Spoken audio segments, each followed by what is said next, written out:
Loan आदाय को नहीं अनेक मनरे पशुए अनेक प्रश्न भय भी कारण यह सम्मान हानिर कारण भी हो पारे किंतु यह भाविबा निश्चित भाव भूल।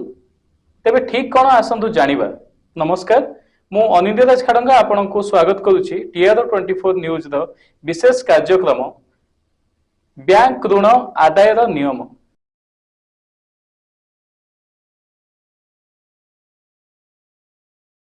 जड़े साधारण वर्ग हेउ बा धनिक व्यक्ति बैंक ऋण करिबा प्राय समस्तक जीवन रे आसी थाए।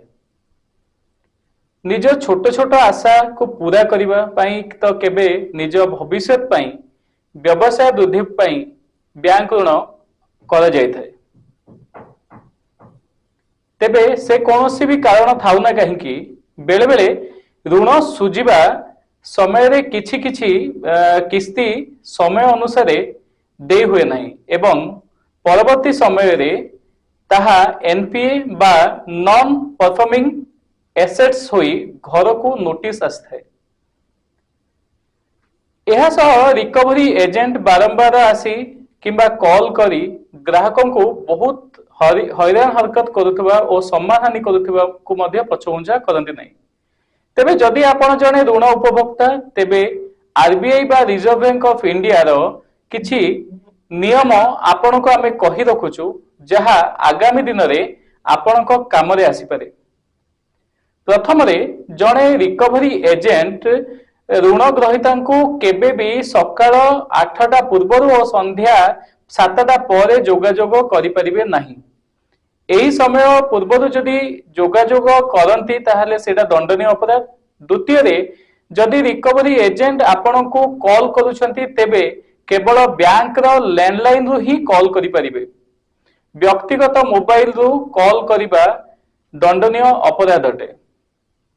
तृतीय रे लोन संबंध रे जदि कोनोसी ऋण ग्रहीता न चाहती तेबे बैंक सेही विषय रे तांको परिवार किंबा अन्य काहारी को जमारू जणै परिबे नाही।